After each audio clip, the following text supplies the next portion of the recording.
Hey everyone, this is George Couros. Welcome back to another episode of the Innovator's Mindset podcast. And what I wanted to do today is give you a little bit of the behind the scenes of my upcoming book, and it is titled Forward Together, Moving Schools from Conflict to Community in Contentious Times. And that is the working title right now. It is a process. The book is hopefully going to be out early in January of 2026. But I want to kind of give you a little bit of behind the scenes and talk a little bit about what is happening with the book, some of the editing process, and how it kind of relates to some of the work that we do in education and actually to the theme of the book. The idea of Forward Together is we live in a time where, honestly, there's a lot of contentiousness. I wanted to put that in the title. And I separate the book into two parts. And the first part is the principles. And those are the things that we really need to stick to and how we kind of guide ourselves through some of the tough process of what we're doing in education, in our lives, whatever that might be. And then the second part is what I call the perspectives.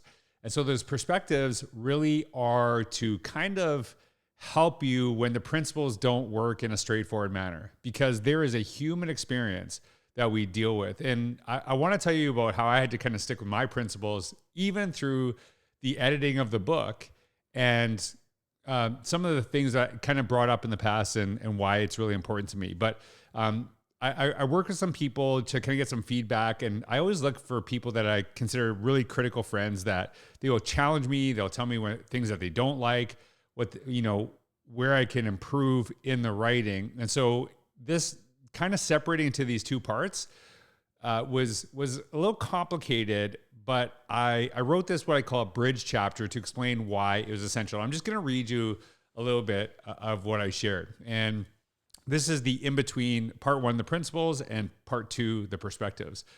The 6 principles I shared were meant to be pretty straightforward, but if everything worked exactly the way we wanted to, then we would be discounting the human experience. When someone says this method of teaching has worked for 90% of students, my first thought is, well, what did you do about the other 10%? Did you ignore them and say good enough? Or did you revise and think about how you can adjust what you need to do to get where you want to go? The purpose of the principles is that we often make the simple complex when it should be the other way around. When we deal with the messiness of the human experience, the more simplicity in the ideas, the more we can deal with the complexities of people, which is where your main focus should be always. And now the next part. The perspectives isn't about how to do it right every time. It acknowledges that things will definitely go wrong.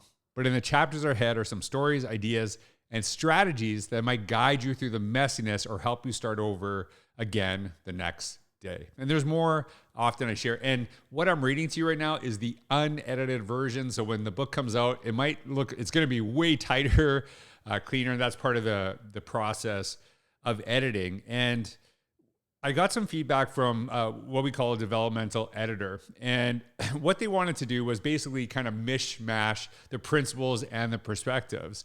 And I thought about it, and I was a little, to be honest with you, and I'll be honest with you, like, sometimes I just don't want to hear certain feedback, but sometimes you just have to kind of go with your gut.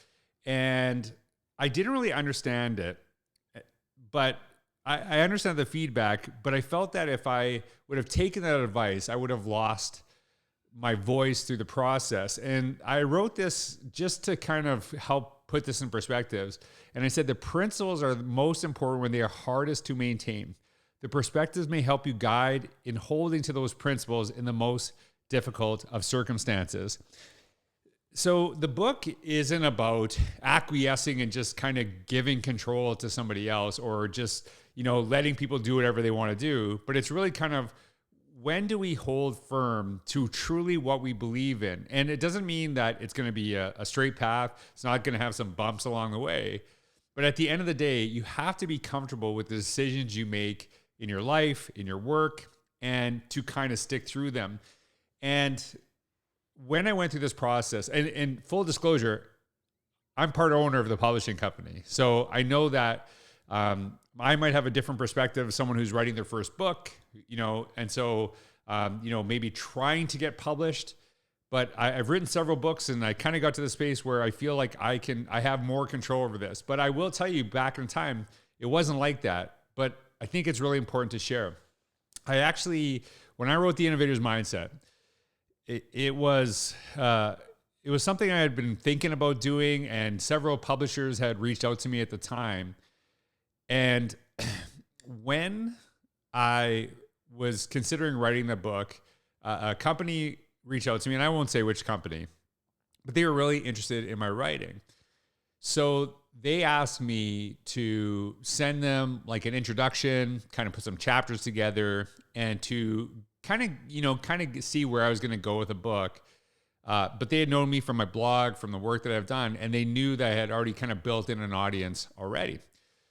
So when I submitted this to a company, they got some people to look at it and kind of say like, hey, here's some feedback that we want to give you. And the feedback that I received was, it was way too story driven and not academic enough, that it had to be much more academic for an education audience. And I took the feedback and I sat on it, and I just thought, first of all, that's not me. That's not how I write. That's not how I'm interested in writing. I go back to my high school days. My favorite author of all time is a gentleman named Rick Riley. And I've talked about him before. And he would take these really interesting sports stories, and he'd have this really human element. And he's really influenced the way that I write, because I try to take something that seems kind of boring in education and try to spice up. For example, one of the stories I share in this new book has to do with Van Halen, if you can believe that. And if you might be like, who's Van Halen? The book's still good, I promise you. If you don't know who Van Halen is, the book will connect with you in a way still. But I like taking some of those really pop culture stories and really connecting them to things that we do in education. And so the other thing too was, not only was that not the way that I had written, it's not something I wanted to read. And this is my first book. I've never done this before. So I was like, well, you know what? This is how you got to do it. You kind of got to acquiesce to the people that, have kind of the power and want you to do things the way that they've always been done. And so I sat on that contract, and I didn't sign it. I didn't sign it. And then I actually met Dave Burgess and I had met him before, and I talk about actually one of our meetings in the book, and it is a very interesting story, but I'll save it for later. But I had met him a second time, and he said to me, have you thought about writing a book? And he was a very new publishing company. I think it had maybe 2 books, and one of them was his at the time. And I said, well, actually someone approached me. He said, well, don't sign anything. Just give us an opportunity to make a pitch to you. And I would love to see what you're considering writing. So I actually sent him the exact same thing that I had written and sent to this other company. And the feedback that I got from him immediately, I love it. This is exactly what we're looking for. And I was kind of confused because, you have this one company saying like, you have to kind of become something that you're not to appeal to an audience that you wouldn't want to be in, to be honest with you. Like, whereas I have someone else saying the way you write is what's helped you build an audience. That human connection that you really use in your stories is really, really powerful. And so it was a risk at the time to sign with Dave. It really had not much of a track record for really many books. And it was a new company, but the thing that was important to me wasn't about the exposure, but keeping true to who I was and to my voice. So it just made sense to me to go with him. And that's the principles. That's what the principles are. It is sticking to the things that you believe in when it's hardest to do so. And I think long term, that's where you will find the most satisfaction in your work, in your personal life. And do you shift your principles based on popularity, based on whatever? And in full disclosure, this book might be do terrible, right? People might say, it could have been organized a different way. And the thing that I truly believe in is that if I keep my voice and share the things that I truly believe and it doesn't do well, I'm okay with that. But if I change who I am and change the way that I write to try to appease something that I wouldn't want to read, then I'm actually going away from the exact thing that I'm talking about in the book. So I want you to kind of think about that in your own perspectives, in your own work, that really, and it doesn't mean you don't take feedback. It doesn't mean that you don't listen to other people's perspectives. In fact, that's something I talk about a great deal about in the book, is really how do we actually understand the perspectives of others. But it doesn't mean just falling over and doing what else says. It is really thinking about what are the things that really matter most to you? What are your principles? How do you guide them? And the perspectives are, sometimes people might not necessarily like the things that you do, but at the end of the day, they probably don't care 2 seconds after they walk away with you. You have to live with those decisions. So that's why the principles are so important.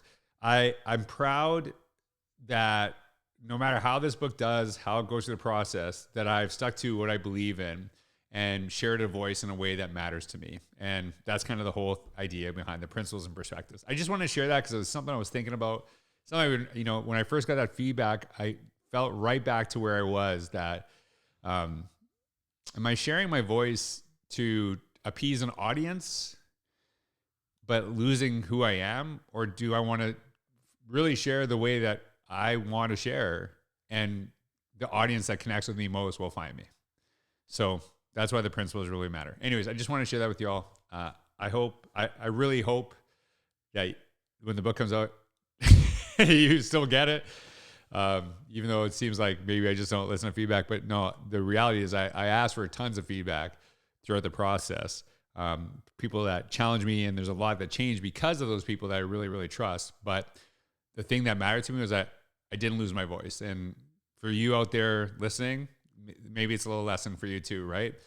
Stick to what you believe in, even when it's hardest to do so, because at the end of the day, you actually have to wake up to yourself every single day, and you need to be proud of what your principles truly are.